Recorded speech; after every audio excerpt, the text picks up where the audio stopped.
Oh, last but not least, this is really important. So a couple of weeks ago, maybe a little longer than that, I shared with everybody kind of an update, a financial update in terms of where we are as a community, and also an update in terms of our location. We are actively looking for a new space to meet.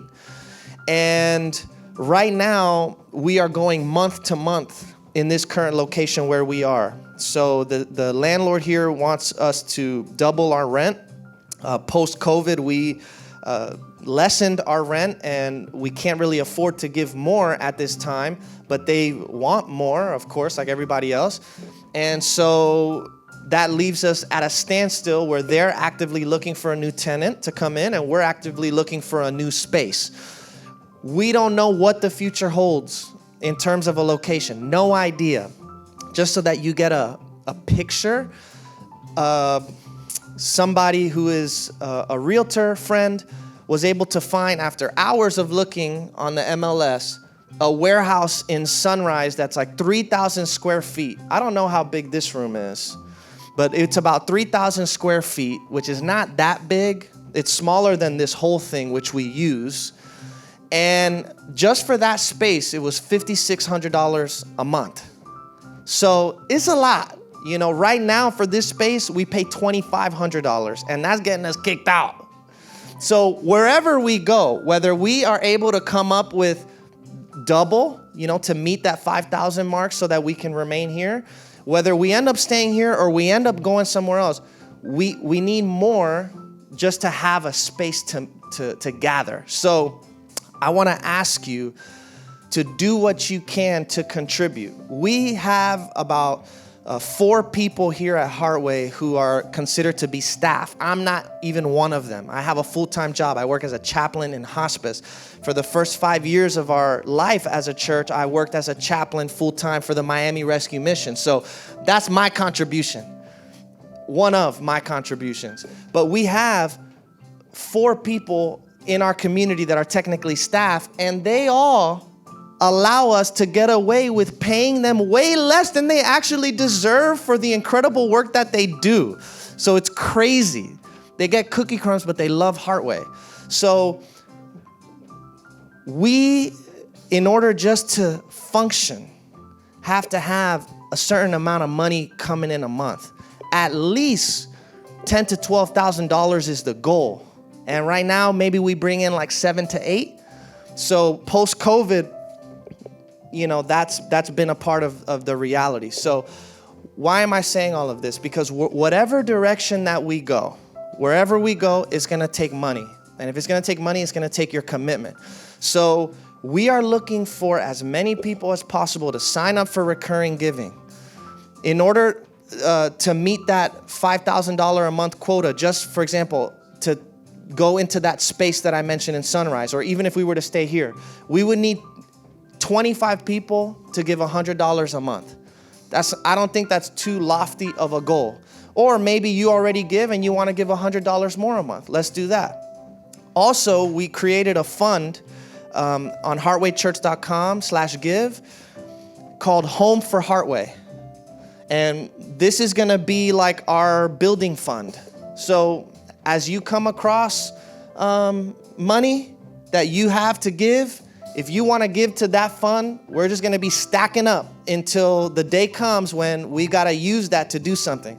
There's actually a church that they had been in a high school for years.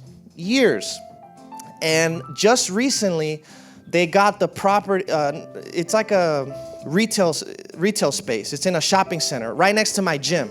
So there's my gym, and then right next to it in this retail shopping center is this church.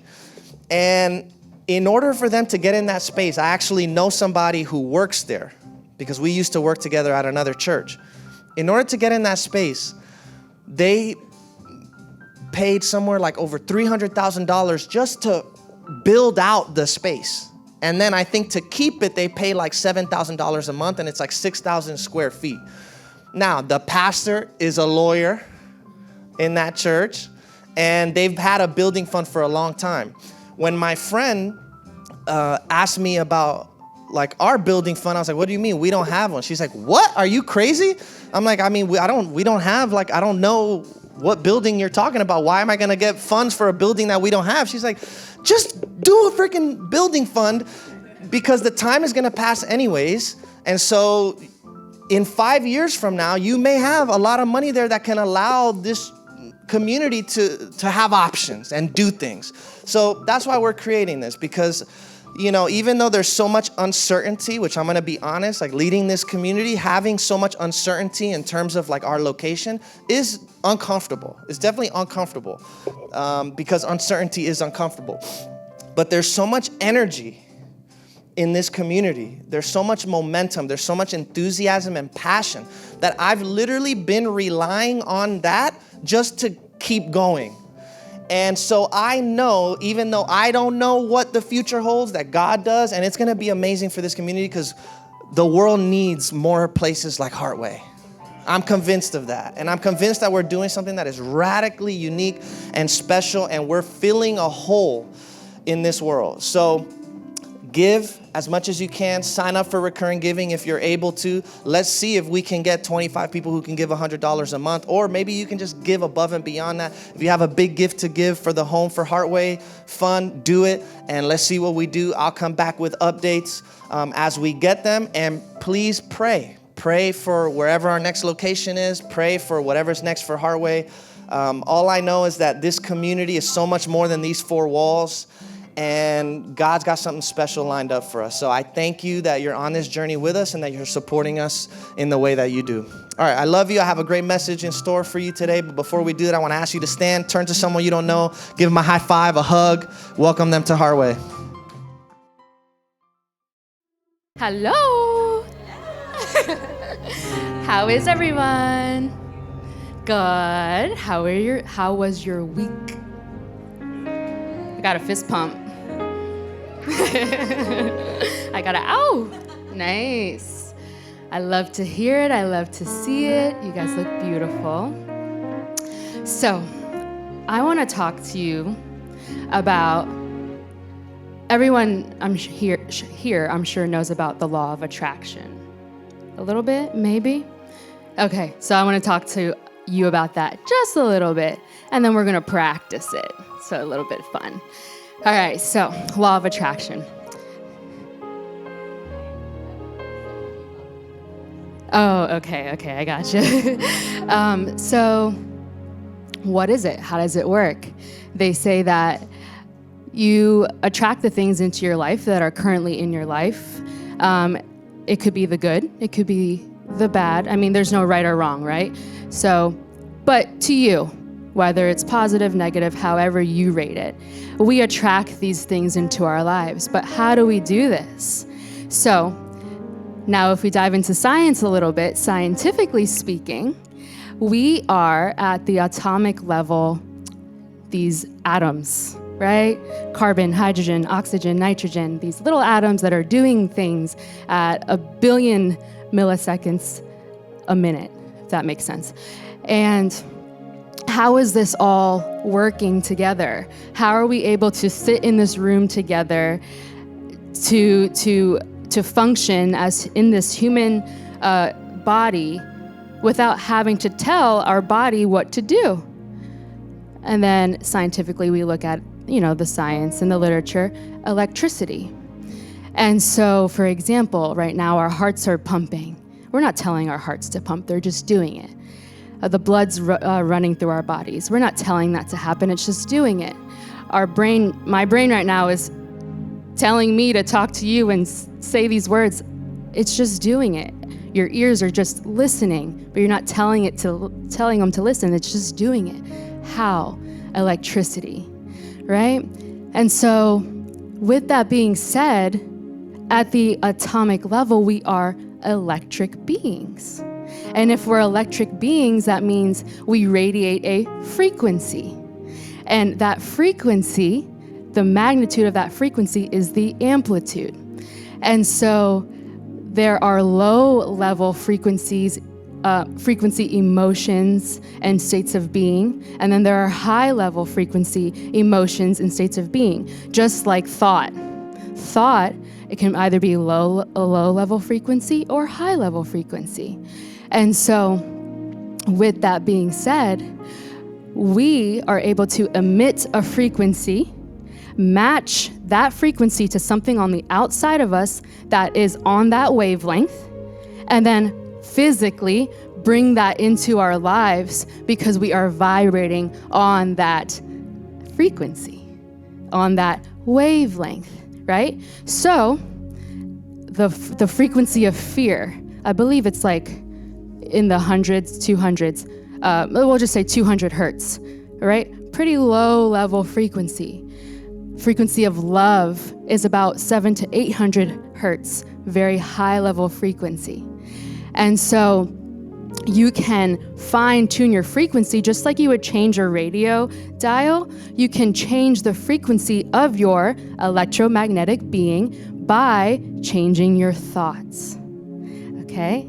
And so, thank you. So, with that being said, let's hit it. So, we're gonna go ahead and practice this. And you will start to see in due time, like when you meditate, this is one more thing I want to just get through to you, to say, is when you meditate, a lot of people say to me, well, Crystal, I don't know how to meditate. My thoughts, I can't stop my thoughts. And I'm like, of course you can't stop your thoughts. You're this spiritual being living this human experience with a mind that is made to think thoughts. And so if you tell something to stop doing what it's made to do, it's like, how? How are you going to do that? So you think 60 to 70,000 thoughts a day. It's very hard to shut that off. But the more you meditate and the more you come home to your spirit and connect to your God essence, the more space we can create in between the thoughts. And so let's say you think right now in this minute, you've just thought 10 thoughts. Well, the more you meditate and sit with your spirit and your being and observe the thought, it'll be thought, space, thought, space. Whereas before meditation and a spiritual practice, it's just constant thoughts. And so in that space is where we manifest, right? So we meditate to create that space to manifest. And manifestation isn't something that you have to go seeking and look for, because you already are the manifestations that you're seeking and looking for. It's just about fine-tuning yourself to that frequency of whatever it is that you are wanting to attract into your being. So let's play. All right, so may we close our eyes. And just a deep breath in through the nose. And as always, we exhale through the mouth. And we let go together. And we come home together in this space. And so a deep, beautiful inhale through the nose. And let's audibly just let go. Beautiful. I love hearing that. Again, beautiful, deep inhale through the nose. Let it go through the mouth. Feel as your body just begins to float. Feel as your being begins to calm. We introduce the parasympathetic nervous system. We introduce peace. Deep inhale through the nose. And we let go together through the mouth. Beautiful. I ask that you set your intention for your practice.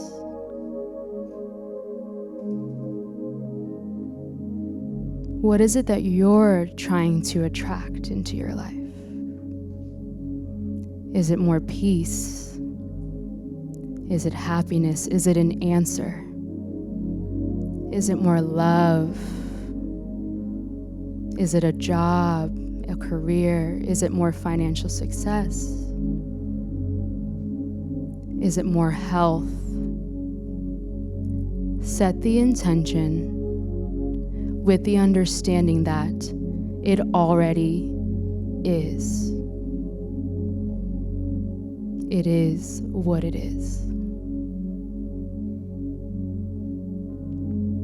And so as we breathe,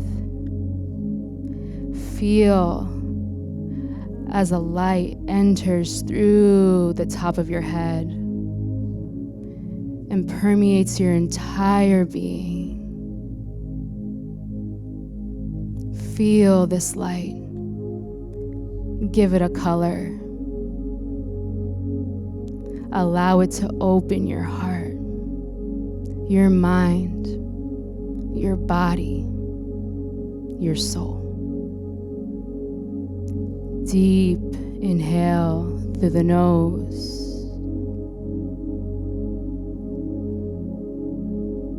And an exhale.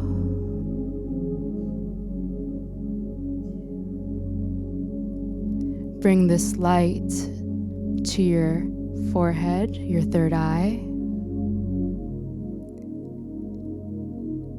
And I want you to bring that intention into your awareness. And feel it with your entire being. Feel the intention flowing through your entire being.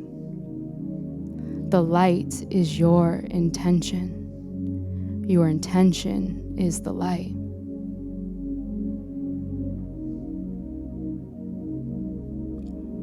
I want you to physically feel this manifestation.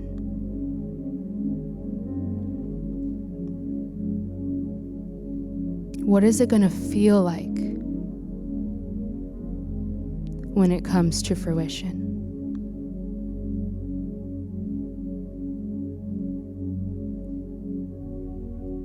What is it going to sound like? Hear what it sounds like. Are there going to be kids laughing? Are you going to hear keys because you just moved into a new home?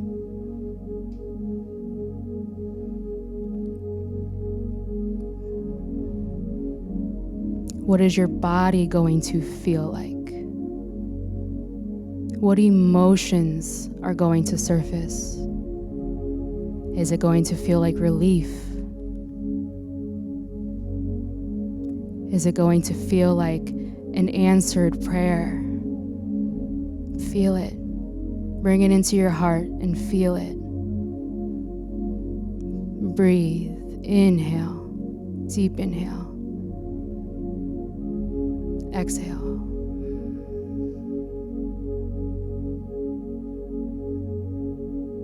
And we inhale for 4 seconds. So we inhale 4, 3, 2, 1. Let go. What is blocking this manifestation from entering into the physical reality? If it is a fear, bring that fear into the picture. Bring the anxiety, whatever it is, bring it into the picture. And as we breathe, and as you exhale, you let go of that fear, of that anxiety. And so we breathe. Inhale for 4, 3, 2, 1, and we hold it and let go. Beautiful. And as you let go, physically feel it as you are letting go of anything that no longer serves you, anything that stands in the way of this manifestation in this dream. You let go. And so we breathe, bring it all the way in, bring it all the way in through your nose to your forehead. Feel as the air just fills your lungs, your body. Send it down to your toes, and we let go together. We leave all of our fears behind. We breathe in happiness, breathe in peace, breathe in your dreams, and we let go. Bring someone that you really love and care about into your mind's eye. Anyone.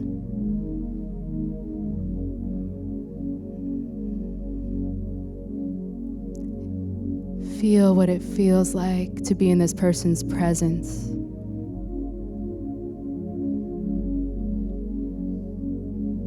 Bring something that you care about into your mind's eye and feel it. Feel it with your entire being. Feel every emotion associated with this thing.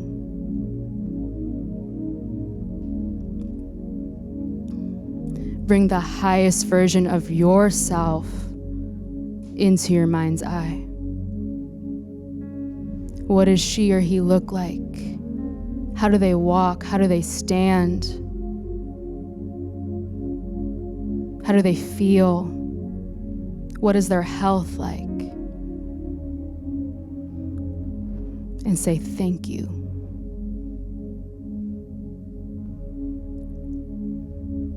Deep inhale. And send the light through your being. Send it to your toes as you exhale.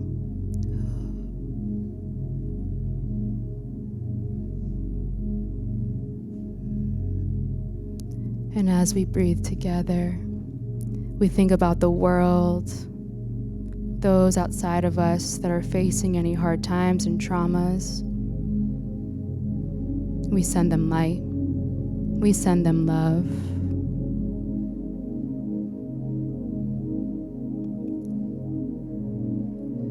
Our last inhale together for 4 seconds.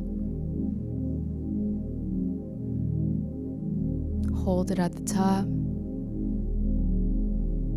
and let go.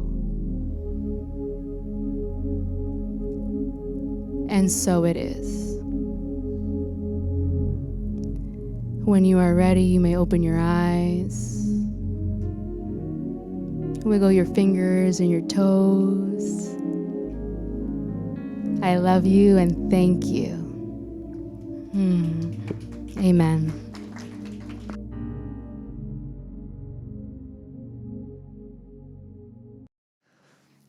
I am excited to share this message with you today because I think it's overdue. For a while now, I've had a lot of people who have asked me, Danny, what does Heartway believe as a church?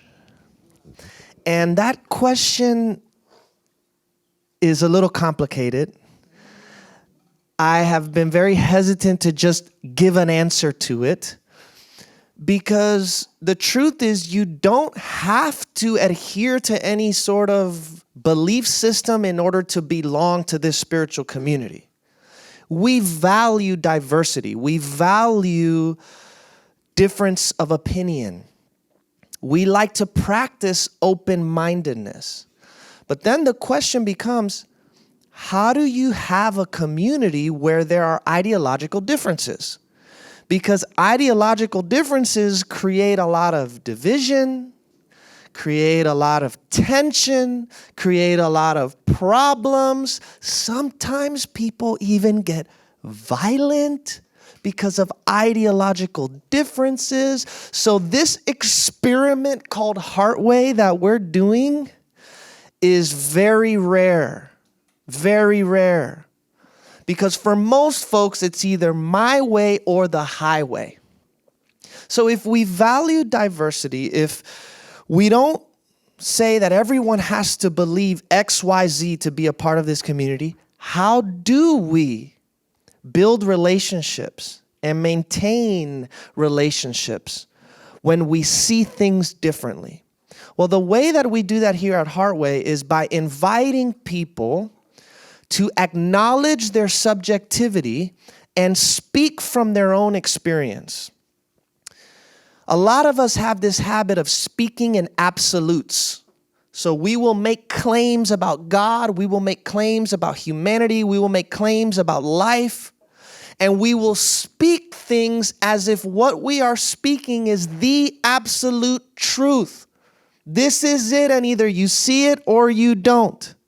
But when you can begin to acknowledge your subjectivity, the limitation of your own perception, when you can begin to speak from your own experience, when you can hold your beliefs with an open hand instead of a closed fist, now that leaves room for humility to enter into the discussion. And where there is humility, there is understanding. Where there is understanding, there is empathy. Where there is empathy, there can actually be connection, even when there is diversity of thought and difference of opinion. So that is first and foremost what you gotta know about this community, is that we don't enforce any particular belief system on anybody. We invite you to search for your own answers. Nevertheless, if we are a community of people that see things differently and that are on different sides of the spectrum when it comes to religious issues and political issues, how do we join our forces together? The reality of it is there is a theological underpinning and a theological foundation to the work that we're doing here at Heartway. Even though we see things differently and we leave room for diversity of thought, there is a theology that undergirds the work that we do. And I think it's important for us to get clear about what that theology is.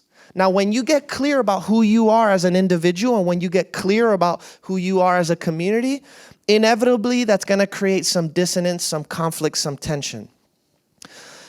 And as I mentioned earlier, I've been slow to kind of outline what Heartway's theology is, because the point isn't for everybody to think the same way here. However, you cannot build community on ambiguity. And a lot of the feedback that I've gotten is, Danny, you tell us, search for the answers and look within ourselves. And you say that you don't really know, but we don't want to hear that. We need a little more direction. And I can provide that. Because yes, when it comes to the messaging that you hear on Sunday morning, there are theological principles that ground the content that we share. But again, as I go about sharing this, don't think that you have to check off all of these boxes to be a part of this community. In fact, a lot of the things that I will share with you today about the theological principles that support the work that we do, you may have questions about. You may not think that that is true, and we have room for you in this community. This is an exploration. Spirituality is a never-ending exploration. So theology is important. Theology should not be neglected. Theology literally means the study of God. I like to define theology as the interpretation of spiritual experience. So theology is about giving language to the ineffable. Theology is about creating a framework that can help us make sense of our own spiritual realizations as human beings. Oftentimes, I emphasize here at Heartway spirituality instead of theology. But theology and spirituality don't have to be divorced from one another. They actually belong together.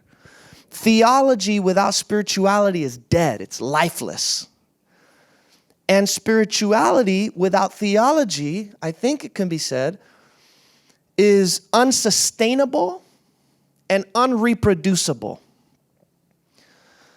How will people learn unless they are taught? And how can anyone be taught unless there is a teaching?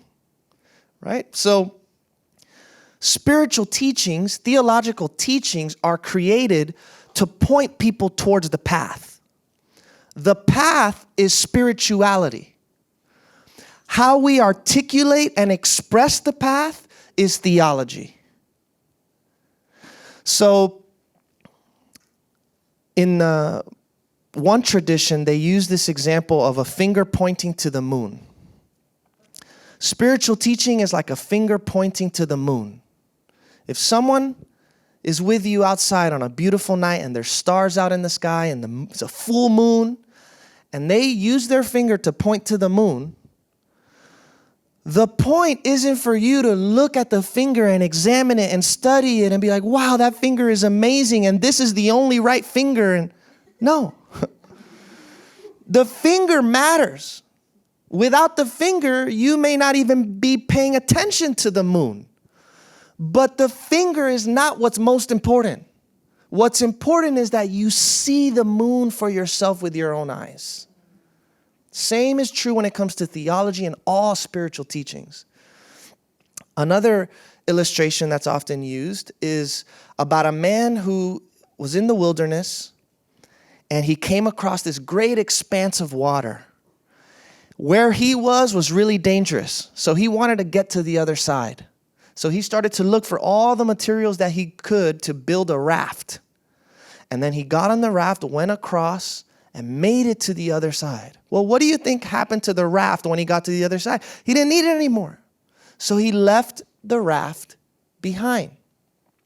That's how theology and spiritual teaching works.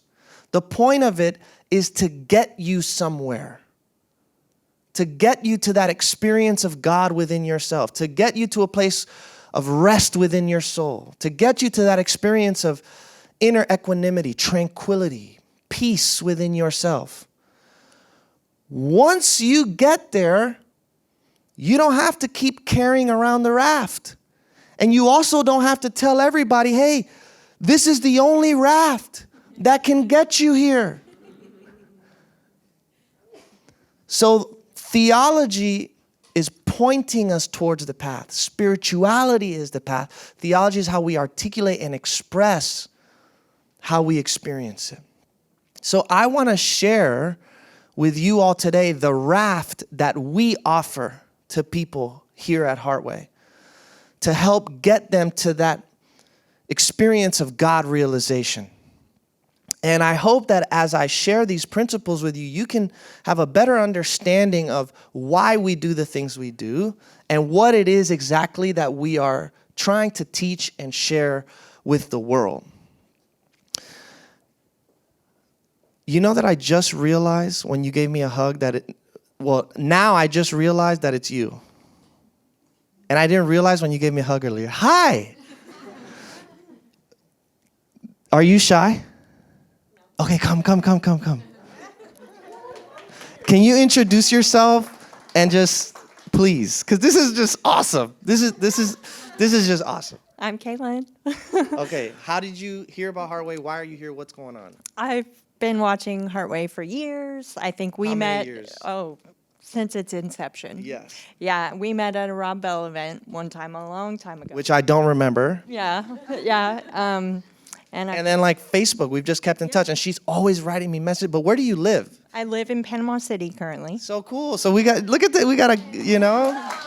Thanks for being here. You're the best. Thank you. I just realized it. When I gave you a hug earlier, I would have given it so much better, but I didn't know that it was you. All right, back to the message. Jeez, where was I? What was I talking about?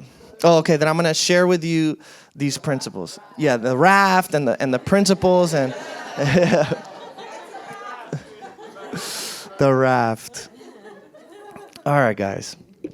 So I'm going to share with you the raft that we share with everybody. And the way that I guess you can label the kind of theology that I teach is with the terminology mystical theology. Okay, what I'm going to share with you is really just my own synthesis of the mystical teachings of Christianity.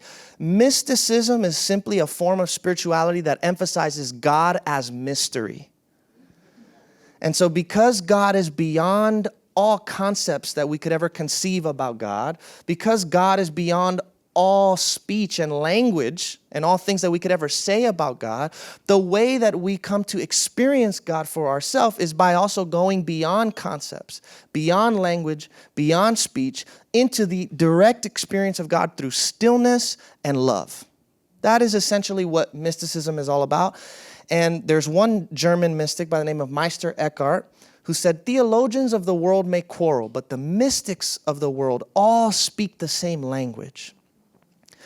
So these teachings, as I said, are my own synthesis of the mystical teachings of Christianity, but these truths are witnessed to by mystics of all different backgrounds and religious traditions and paths, which I'll get into later. Also, it's important to say that I'm only going to give a very cursory overview of these principles. They all deserve their own attention and devotion and sermon. But for today, I just want to introduce this to you, and hopefully this will give you a little clarity and a better picture of who we are and what we're doing. So we're going to start with the first theological principle, which is this: God is in everything, and everything is in God. God is in everything, and everything is in God. Meaning, there is no separation between God and the universe. Creator and creation are not two things but one. Matter and spirit, form and formless, are just two different aspects of one reality. So God is not a being, a supernatural being that exists somewhere really far away outside of the universe. God is not a being among other beings. God is beingness itself. Look at how Thomas Aquinas put it here. The essence of God is existence itself. So in the same way that fish are in the ocean and ocean is in the fish, God is in everything and everything is in God. We are like waves in the ocean of God.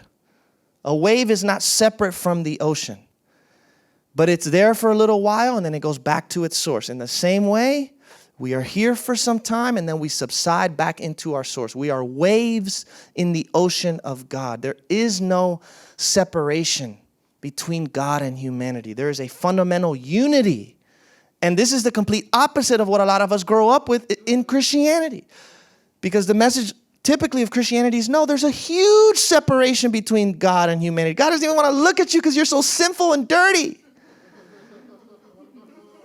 So this is actually the complete opposite of that. This is like, no, you don't get it. You are a beloved child of God. You belong to God. You are one with God. God is the very core of your soul. You just got to wake up to the reality of who you are because you've forgotten. You're asleep. So our job is to help open people's eyes with the truth that God is in everything and everything is in God. And from this vantage point, all of existence is seen as one interconnected web of relationships. So everything is connected to everything else by virtue of its connection to the source. The universe and everything in it is an extension of God. So everything is made of God. God is in all things, and all things are in God. Look at how the scriptures put it. In him we live and move and have our being. We are his offspring. In him we live and move and have our being. Romans 8:36, for from him and through him and to him are all things.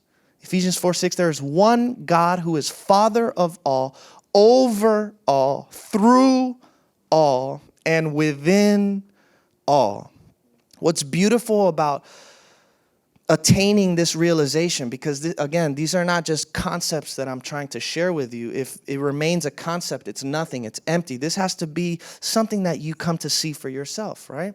When you see the presence of God in all things, when you see God in everything, when you understand the oneness, the radical unity of all life, this helps you to live in harmony with the way things are because you trust that there is a divine intelligence at work in and through everything. And so this entire world is God's theater, and you and I are simply actors in the play.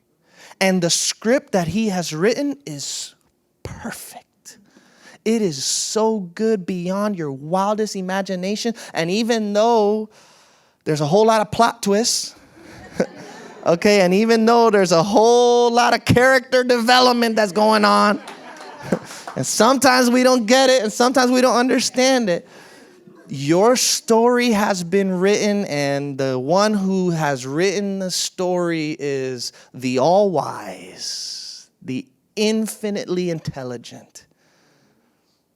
Okay, so that's the first principle, which leads to the second principle, which is that all human beings are an expression of divinity. So you and I as human beings are embodiments of God's presence. The word that's used in Christianity is incarnation. Oftentimes the word incarnation is a word that's used only to describe Jesus. Jesus is the incarnation of God. Yes. And what he shows us is that so are we. And so is everything else. Human beings are an expression of divinity.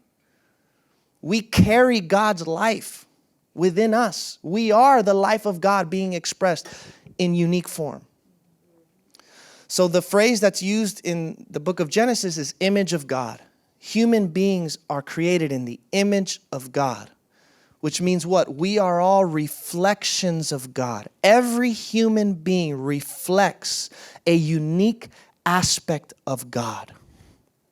People come in all different shapes and sizes and genders and sexual orientations and political affiliations and races and colors and religions, and we embrace all of them. Because every human being is an expression of divinity. So we approach every human being with reverence, with curiosity. Most people are threatened by differences. Oh, you're not like me? Oh, you have a different lifestyle than me? Oh, you believe differently than me? And we're afraid of what we don't know. That's just being human. But when you live from this core realization that every human being is an expression of divinity, now it doesn't matter if it is somebody on death row.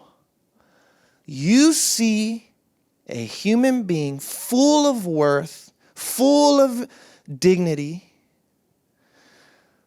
simply because they exist. And there's nothing that anybody needs to do to get worth and to get value and to get dignity. And there's nothing that you can do to lose it. It is simply yours by virtue of existing, because you exist because God has breathed you into existence. So you matter. You're here for a purpose. You're here for a reason. Every human being is a child of God. Not everybody knows that. Not everybody understands it. Not everybody has awakened to it. Not everybody lives as if that were true, but that does not take away from the fact that it is. And when you live in that way, it changes the way that you treat other human beings. Now, what it means to love God is love neighbor, because the two are inseparable. If you say you love God and you don't love your neighbor, you don't love God. You really don't. Because if you're looking for God, it's the person you hate. That's God too. You see how this totally flips the script? Yeah, Danny, you're telling me now I should pray for my enemies? Yes. You're telling me I got to love my enemies? Yes. Even when they talk shit about me? Yes. Yes, I know. But here's the point. You don't have to. You get to. You don't have to. Trust me, you do not have to. That's the problem, is that a lot of times this message is put forth as an obligation, because, of course, the Bible uses that language because it was helpful for humans at a time in history to think of it as commands and obedience, which I'm okay with that language too. But when it's command and obedience, it's obligation. And sometimes when it's done out of obligation, it's not done from the heart. And if it's not done from the heart, it's going to eat you up alive on the inside trying to do it. So what I tell people is, no, you get to do it, and what you'll realize is that God's way really is higher than your way, and it feels a lot better to do it God's way. Not going to be easier. Not going to be easier. Not going to be easier. Okay? But it feels better that way. You know, when people are throwing rocks at you, when life is hard, when people speak ill of you, but you still keep your character, you keep your integrity, you still are a person who shows love and who does good to all people and who judges nobody. People may not treat you that way, but you have that feeling. You know, I'm doing what's right. I'm walking in integrity. And that's enough, I promise, to hold you through the worst storms that life has to bring your way. I'm going to keep my integrity. I'm going to walk in my truth. That's enough to sustain you. But what helps us live this out is understanding that all human beings are an expression of divinity. That means total equality. Total equality. I emphasize this all the time. The world standards, which of course, this is just the reality of it. We associate money with power. And the more stuff we got and the more money we have, the more important people are. And of course, we treat people differently when they are powerful. It's just the world that we live in. It's not bad. It's not bad. It's just what it is. Like if the president walked in here right now, we'd probably be like, yes, sir. Oh, yeah, here, please sit in the front. Oh, yeah, you're amazing. Some of y'all would be like, I'm getting out of here, man. This guy's ridiculous. But the point is, when someone of honor, when there's power walks into a room, we treat people differently. But when you walk with God and you come to know God, that gets thrown by the wayside. You do it for social convention, maybe. Yeah, of course I'm going to honor and respect people just because that's what society does. But in my heart, I don't treat the president any different than I do the plumber. Because every human being is an expression of divinity.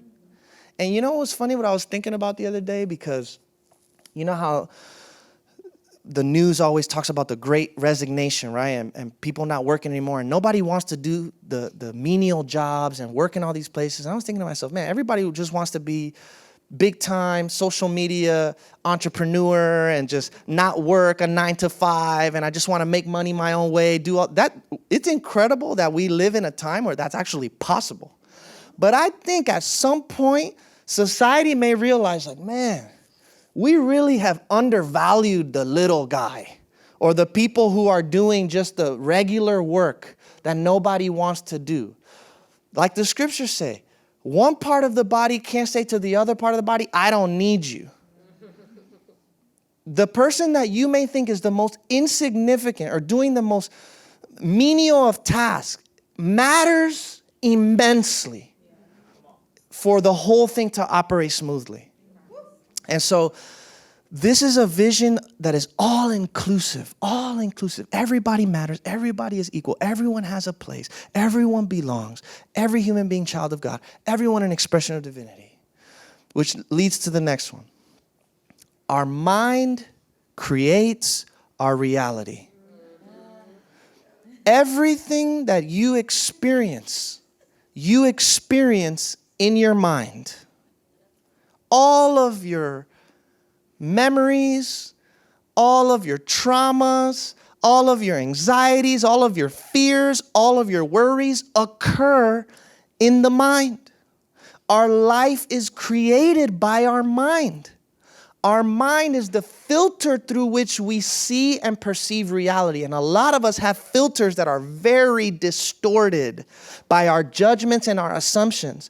And that filter keeps us from seeing life as it is, life as God has given it to us and created it to be.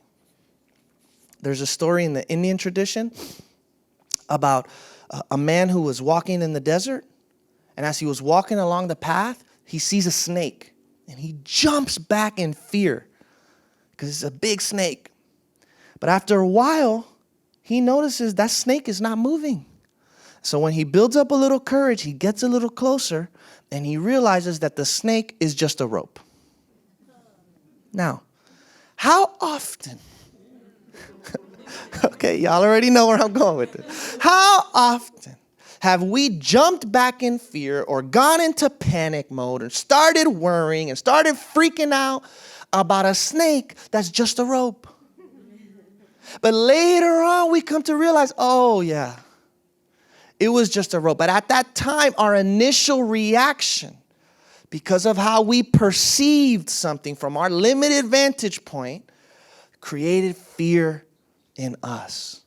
Well, if we would have just a little bit of courage to examine the snake, to examine our assumptions, to examine our judgments, not just to believe every thought that pops into our mind. If we can have the courage to really investigate, what we will come to see is that the truth is not always what it appears to be. So the work that we do at Heartway is helping people to let go of their mental attachments, to learn how to live life without judgment. And of course, we have to make judgments, but don't get too attached to the judgment, because your judgment is limited and it may be wrong. You may be seeing things in the complete opposite way of what reality actually is. And so patience is good, and keeping an open mind is very good too. That's the next principle here, which is not knowing is true knowledge. By the way, none of this stuff that I'm saying should be new to you. If you've been listening, if you've been at Heartway, then you know I say all of this already. If I've been doing my job right, this is not new. What's different is the explicitness with which I'm presenting this to you as like, hey, this is our theological paradigm. You know, these are the principles that are at work. Every time I'm up here speaking, this is really what I'm teaching. Okay? This one here is my favorite one. Not knowing is true knowledge. Many of you know I work as a chaplain in hospice. Every day I am with patients who are at the end of their life. A lot of the times, these people are mentally confused, disoriented, they can't speak. But sometimes there are people who have all of their mental clarity, and I'm able to listen to these people share and talk about their life, and I have some incredible encounters. And the other day I went into somebody's home. It was a new patient, and he was there reclined on his couch. I introduced myself to him. We started talking. I asked about his spiritual beliefs, religious affiliation. And he started telling me that he's not much of a religious person, but he's deeply spiritual. And he started sharing with me kind of a little bit about his philosophy of life. And one of the things that he said was, when I asked him how he feels knowing that he's going to die soon. And he said, you know, chaplain, I am very content and satisfied. Because even though I have yet to pass on, the gates of heaven have already been opened to me. So already he said that. I'm like, whoa, bro. I'm like, we're going there today. We're going deep. So I'm like, tell me more about that. And he began to tell me that he's a poet. And for years and years, he's just written poetry. He recited one of his poems to me, and it was about issues of like world hunger and war and all of our economic problems and inequalities. And then he was sharing about how the way we bring healing to the world is by finding healing within ourselves. And I just found so much resonance with this guy. And after he finished sharing his heart with me, I knew in that moment that I was speaking with a man of depth, a man of great wisdom, a man of great maturity. I heard it in his words, and I could feel it. And so after we finished that discussion and I was about to leave, I prayed for him. And then as I was leaving, I said, man, thank you so much for sharing your wisdom with me. Because I just can't describe the way that I felt leaving there. It was like I was high on a cloud or something. It was just like, wow, it was so beautiful. Everything that he was sharing from his heart. And I said, thank you for sharing your wisdom with me. Immediately, he looked at me and he said, thank you for recognizing something in me I don't have. And man, that really stood out to me. That was like the icing on the cake. I was like, you're awesome. You're freaking awesome, dude. Because it reminded me of the proverb that says, only a fool thinks he's wise in his own eyes. If you think you're wise, you're not. And the wisest of us all, they know they're just fools. Thank you for recognizing something in me I don't have. And I laughed. And he laughed because we both knew. You know what I'm saying? I'm like, I get it. Like, we know we don't know. And it was a beautiful moment. So, not knowing is true knowledge. Having what some have called a beginner's mind is so important on the spiritual journey. We never become experts. We're always learning, especially when it comes to yourself. You never have yourself figured out. There's always more unfinished business to deal with. And so keep an open mind. Open mind. Look at this quote from a guy named Peter Ralston, who wrote this is kind of weird to me though. I have a book in my house from this author who I just found. It's probably like 1,000 pages. But the title of the book is The Book of Not Knowing. I'm like, bro, how are you going to have so many pages and you don't know anything? But it's actually really great. But look at what he says. Knowing can be useful, but learning not to know creates a powerful openness that is inconceivable until it is experienced. Our core beliefs simply appear to us as reality. Only when we realize that beliefs are not the truth will the door of possibility open so that we can experience what is true. That first line is why I wanted to read this. Knowing is useful, but learning not to know creates a powerful openness. When you're having interactions with people, when someone triggers you, when someone's getting on your nerves, you already know what's going on. You've already made your judgments. What can happen if you can practice not knowing? You know what? Let me not make an assumption here. Let me not assume this, that, or the other. Let me not assume that you purposely are attacking me or trying to make me feel bad. Let me not assume this, that, or the other. That will do a lot of good for you. And it'll also save you from looking like a fool. Because a lot of times our behaviors are stemming from wrong judgments and assumptions that simply aren't true. Keep yourself open. Keep yourself open. Keep yourself open. This is another quote from Thomas Aquinas, because this is not just true when it comes to day-to-day interactions, but even when it comes to our thinking about God. Man reaches the peak of his knowledge of God when he realizes that he does not know him. Understanding that the divine reality surpasses all human conception of it. Next principle. The summit of all spiritual teaching is love. There is nothing more important, there is nothing deeper than love. If all I ever did was come here on Sunday morning and share a message about love, that would be enough. Over and over and over and over again, I may do that actually at some point. If all I did was talk about this, that would be enough. Love will teach you everything there is to know about God and about yourself. The scriptures say that God is love. God is love. So Jesus also said that love is the fulfillment of the scriptures. Everything that the scriptures teach.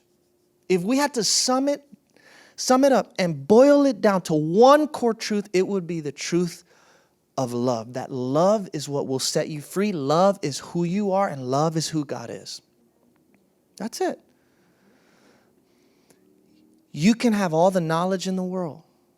You can be the most spiritually devoted person in the world.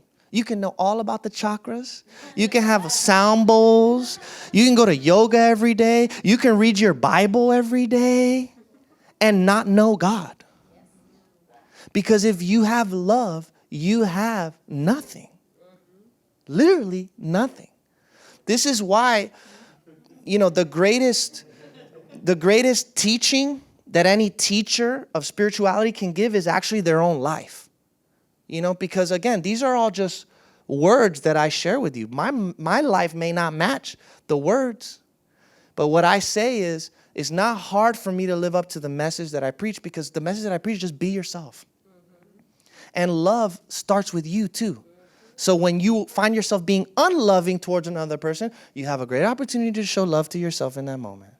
And you have a great opportunity to apologize to the other person. Do you like apologizing? Get used to it.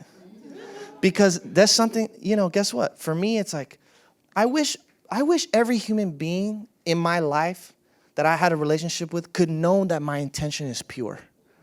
If there was one thing that I wish the people closest to me to know, is my intention is pure with you. Even though my intention is pure, I will still do things and say things that will offend and hurt people. That's what I'm realizing. It's like I can have the purest intention. I don't mean any harm. But what I say and what I do can still affect somebody in a way that I didn't intend it to. And so I got to get used to saying, hey, I didn't intend that, but I see the effect that I had. I apologize. I'm sorry. I didn't mean to do that. And we got to that's a part of love. Summit of all spiritual teaching is love. Next. This one is the one people have a hard time with. There are many paths up the mountain of truth, but the view from the top is the same. All of the world's great religious traditions provide people with a path to God realization.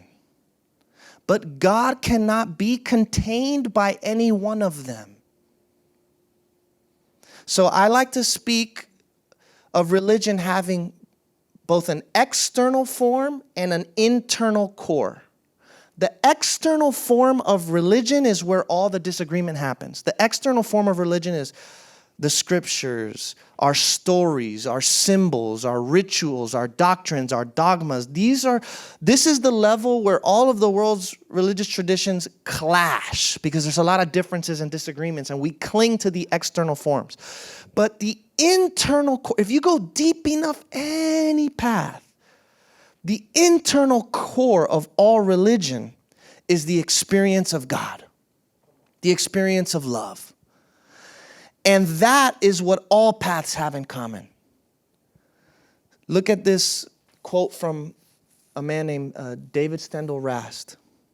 He makes this distinction between faith and beliefs that I like a lot.